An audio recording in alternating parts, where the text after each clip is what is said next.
Hey everyone. So I have a Milwaukee Packout system, and I just wanted to show some people what I've done and what you could possibly do with it as well. I work on a lot of cars, and I tend to sometimes go to people's homes and work on cars. So I have been using a lot of tool bags and stuff like that Hercules bag, and there's a Craftsman box up there and stuff. But anyways, I just had a bunch of boxes and bags that I always brought my tools in, and I thought this would be a nice way to kind of make everything a bit more modular. So learned about this Packout system, picked it up on Black Friday, and check out what I did. So if we look here, I actually put glued in some magnet strips that I got from Harbor Freight. So what I did is I just popped this back panel off here, and then pop the back panel off, cut the slots, and then also behind it there's just a bunch of ribs behind it. So essentially just took my Dremel tool and ground those down, and then got some epoxy from Home Depot. I think it was like liquid nails or something like that. And then I grabbed the magnets from Harbor Freight. They ended up being free after purchase, so that was awesome. And then yeah, I fit a bunch of wrenches. And then also within the box, let me get my light because it seems like I have poor lighting in the garage right now. It's better. So within the box, you can see I have a lot of impact sockets. That is the mid-torque impact from Milwaukee, as well as the 3/8 ratchet. Let's see if we can go ahead and do that. Yeah, that's better. So we got our 1/4 inch drives, our 3/8 drives, deep well and shallow, for all, sizes 3/8, half, and quarter. And then here we've got our Allens and our Torques. Got a battery for the mid torque, and then we have extensions and stuff like that from here. These none of these socket rails or socket holders are fixed to the base. I was thinking about fixing them to the base initially, and then I thought, I don't want to do that. Maybe I want to pull a tray of sockets out. So everything's pretty snug though, and I was actually thinking about putting just a layer of foam over it just to keep everything even more snug down. Whoa. So as you can see, I took the top box off. That thing weighs a considerable amount. But the next box is, the next couple boxes, in my opinion, are just pretty much just jamming tools in them and stuff. This one right here, I've got a lot of miscellaneous,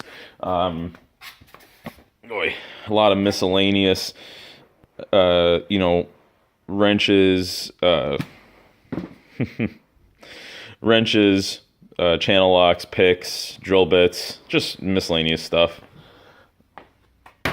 But again, I think this is a pretty good, idea of what you can do with these boxes. I don't necessarily think this is gonna be amazing. I think the two big weak points on these boxes are the wheels, which are plastic, and then that handle, which I don't have much faith in. This box isn't that heavy, so we just grab it by the button, pull it forward, one-hander, and stack it on top. My table will snap in half. The next one, let's drop this handle. Our next box, just more miscellaneous junk. Tape measures, spot weld cutters, Dremel bits, markers, hammer. I also have my battery operated Dremel case. I feel like everybody in their toolboxes has a box where they just have more boxes in them. Drivers, triple squares, 3/8 swivels, drill bits, long triple squares. I've got E-Torques in there as well.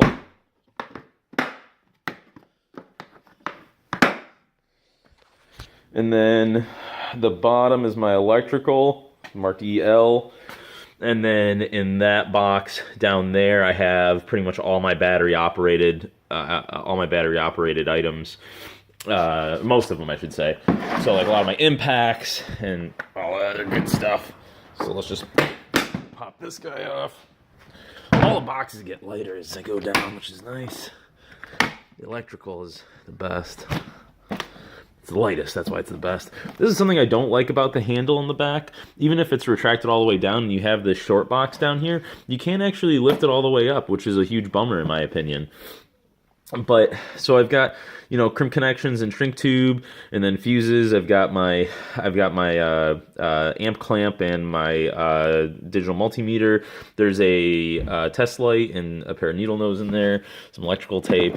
Got some my alligator clips and test leads, piercing probes, as well as some electrical tape, solder, and some self-tappers. Let's see if I can open one of these up.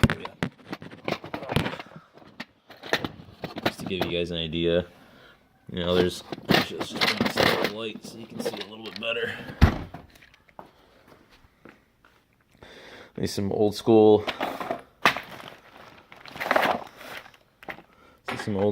Radio Shack resistors, packages and stuff, fuse pullers, just some alligator clips that you can crimp, mini ATO fuses, ATO, and glass tube fuses. I'm not really sure what those are called. That's what I call them, at least. I guess this is mismarked, should say fuses and resistors. Oh well. But yeah, this organizer isn't too bad, especially for those fuses. I wish I had more partitions in there, but I feel like you can always add more.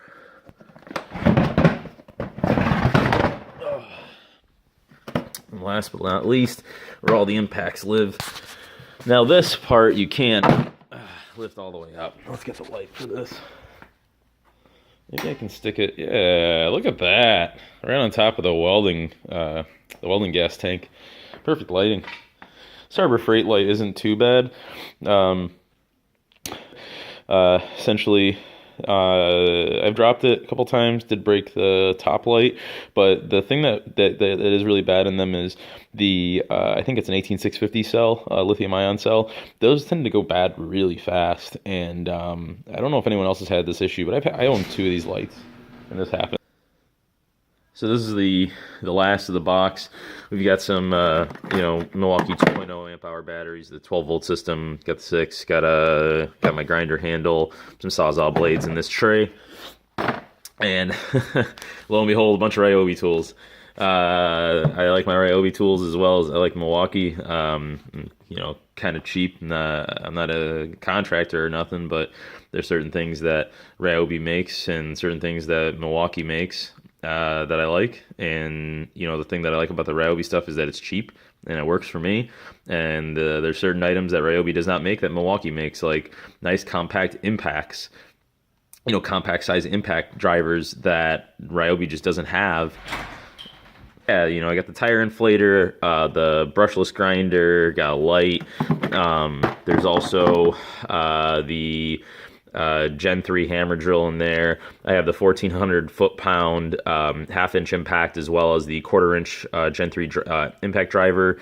I've got myself a nice 6.0 battery, as well as the brushless quarter-inch impact driver, the half-inch Ryobi impact, and a couple HP batteries and stuff like that. But anyways, I just wanted to make this video.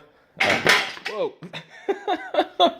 Watch, don't put jack stands behind yourself when you're videotaping in YouTube.